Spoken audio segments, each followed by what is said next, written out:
Same dose will be used as a precautionary dose for the healthcare, frontline workers, and the elderly people with comorbid conditions, the Health Ministry clarified Wednesday during the press conference here. The precautionary doses will be administered to the eligible population starting from January 10. So those who took Covaxin as primary vaccination will get Covaxin, and those who received Covishield would get Covishield as the third dose, VK Paul, Niti Ayayag, member health said. He further added, as more scientific evidence will emerge about heterologous approach, the decision will be taken going forward on mixing of vaccine. Also read, COVID-19 cases rise 55% in 24 hours, 3 to 7% need hospitalization in major metros. India reported more than a 6.3 times rise in COVID cases in the last 8 days, the Health Ministry said. On Wednesday, India reported 55% rise in the COVID cases at 58,097 with 534 casualties. Lav Agarwal, Joint Secretary in the Health Ministry, said that a sharp jump in the COVID positivity has been witnessed, from 0.79% on December 29, 2021, to 5.03% on January 5, 2022. It highlighted 6 states including Maharashtra, West Bengal, Kerala, Delhi, Karnataka and Tamil Nadu, which have more than 10,000 active cases in a single day. As per the ministry, 28 districts in the country are reporting more than 10% weekly positivity. It further highlighted that Omicron is the predominant strain behind upsurge in COVID cases. West Bengal has the highest weekly positivity rate.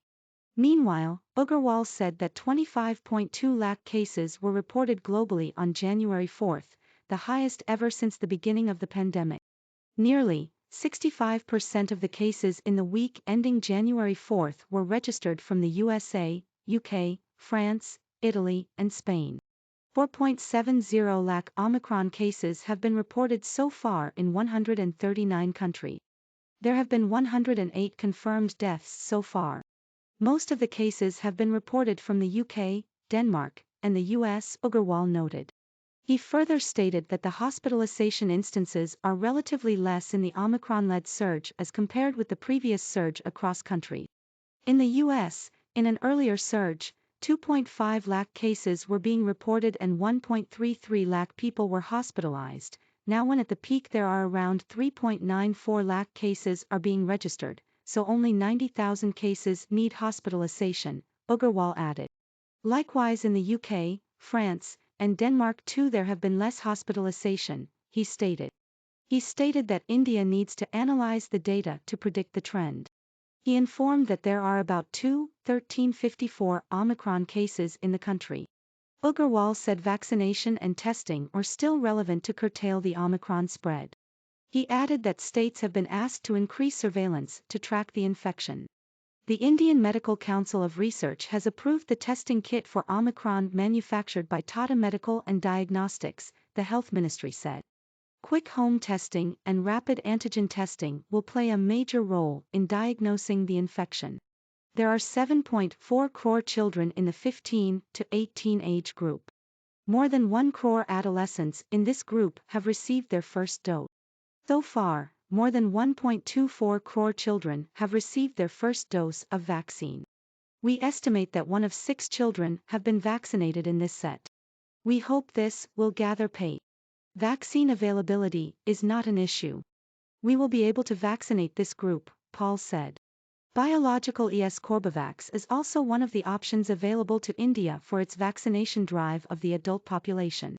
This vaccine is in a trial for pediatric groups, and I believe also that they will file a request for trial as an additional or that request is pending. Secondly, if such a stockpile has become available, it will also be available for export at a point when India doesn't need. In a closed space, it is important to wear a mask. However, in an open area, if you are alone, then you may not wear it. Use of a mask is necessary whenever there is home isolation, Balram Bhargava, Director General of the Indian Council of Medical Research said. In home care, patients should wear a triple-layer medical mask. For caregivers too, it should be a triple-layer mask. N95 masks can also be considered. In general situations, any mask can be used, Paul said. As per the revised guidelines of home isolation of mild or asymptomatic patients, the patient will stand discharged after at least 7 days have passed from testing positive and no fever for 3 successive days. There is no need for retesting after the home isolation period is over. Asymptomatic contacts of infected individuals need not undergo COVID test and monitor health in home quarantine. Bhargava told Business Line that molnupiravir antiviral drug, which recently got approved by the Drug Controller General of India, is not the part of COVID treatment protocol. He said, US FDA approved it based on only 1,433 patients with a 3% reduction in moderate disease, when given in mild cases. However, we have to remember that this drug has major safety concerns, like it can cause teratogenicity, mutagenicity, and it can also cause cartilage damage. It can be damaging to the muscles also. More important, contraception has to be given for 3 months, male or female, if it is given because child-born could be problematic with teratogenic influences. He added that for these reasons it has not been included in the National Task Force treatment.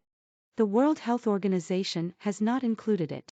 The UK has not included it as of now. We are still concerned about the pregnancy, lactation, children, soft tissue injury, reproductive age group, history of infection, vaccination, and all those issues. Whatever benefit was there in those 1433 patients was on unvaccinated individuals, and only 3% from mild to moderate diseases. So as of now, the current recommendations stand is that it is not the part of National Task Force treatment, and we have debated it on twice, and we will have further debate on whether there is any possibility, Bhargava said.